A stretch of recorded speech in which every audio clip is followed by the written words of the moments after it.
when Prime Time continues. With each passing month, little James Leiniger seemed to be peeling back memories of a past life. Ooh, hey. Vivid memories that scared and astonished his parents. Bruce had always said, "What kind of plane did you fly?" And he said, "A Corsair." Yeah.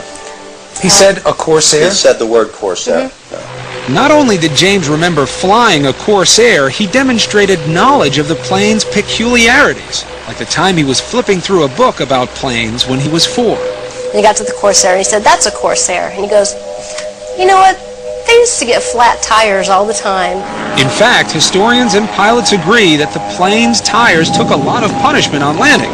Of course, this is a fact that could easily be found in books or on TV.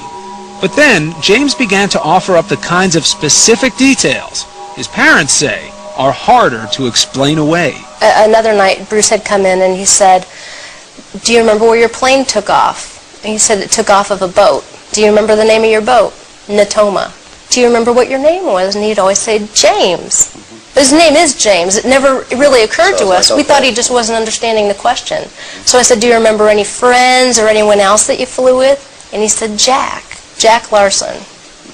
Bruce began doing some research. Almost immediately, he discovered that the Natoma was an actual ship, a small aircraft carrier in the Pacific called the Natoma Bay. And Jack Larson, the Navy buddy little James recalled? Well, it turns out there was a pilot named Jack Larson who served aboard the Natoma Bay. In fact, he's alive and well and living in Arkansas. And it was like, holy mackerel. I mean, really, you could have poured my brains out of my ears. And I just couldn't believe it. And there were more clues.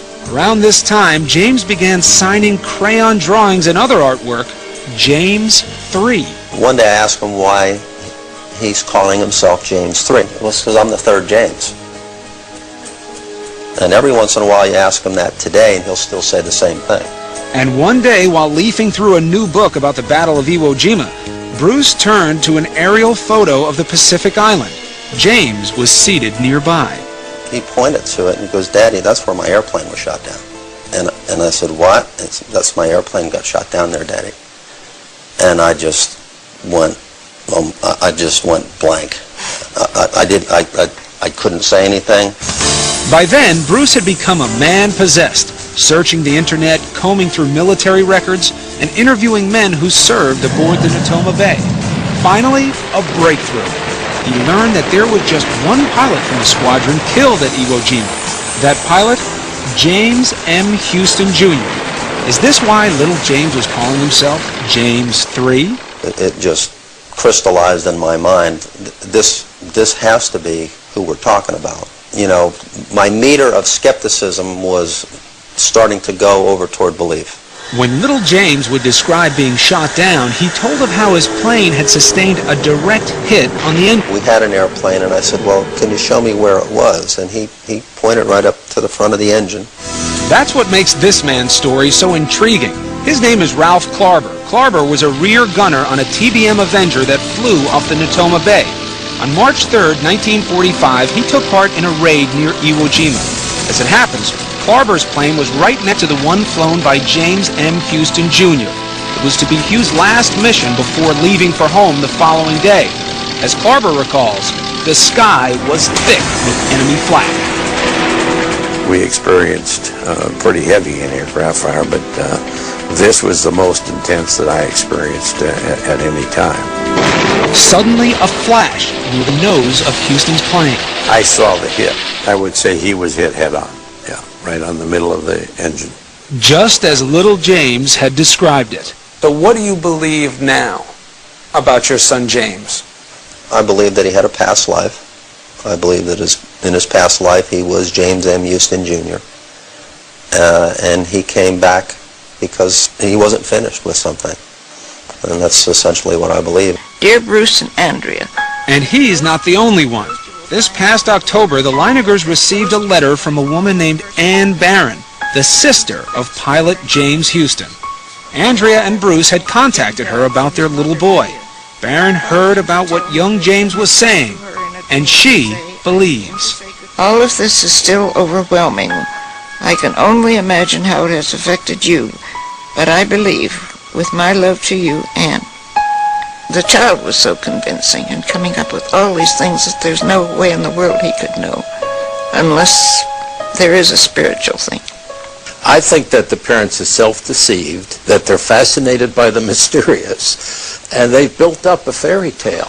Professor Paul Kurtz of the University of Buffalo heads an organization that investigates claims of the paranormal. He's overhearing conversations of his parents. He's looking at cues.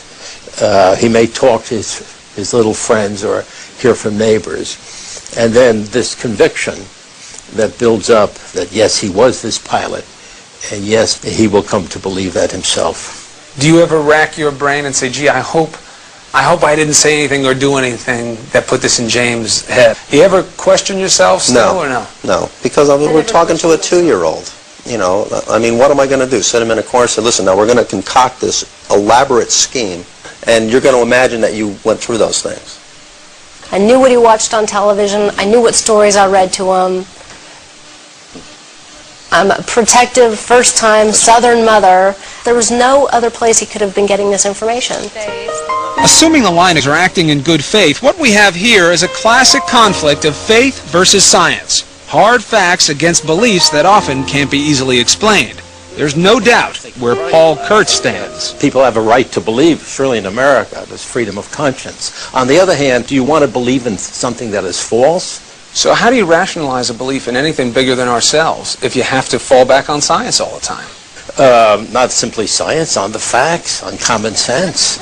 Once upon a time, the Leinigers might have agreed, but that was before the amazing stories told by their young son forced them to consider the possibilities and to examine their faith.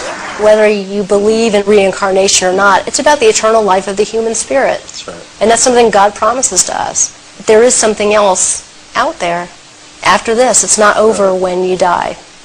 James's vivid recollections are starting to fade as he gets older, but among his prized possessions are 2 gifts sent to him by pilot James Houston's sister, a bust of George Washington and a model of a Corsair aircraft. They were among the personal effects of James Houston, sent home after the war. Do you feel differently about James? Has this changed your relationship with him? No. We have always felt that he's a special little boy because he's our son. He appears to have experienced something that I don't think is unique, but the way it's been revealed is quite astounding. It doesn't change how we think. I don't look at him and say, that's not my son, that's someone else. That's my boy. Good one! It might be a natural assumption that it's just Buddhists and Hindus who believe in reincarnation, but would it surprise you to know that 1 out of every 4 Americans, Christians and Jewish alike, believe that souls do return again in different bodies? We'll be right back.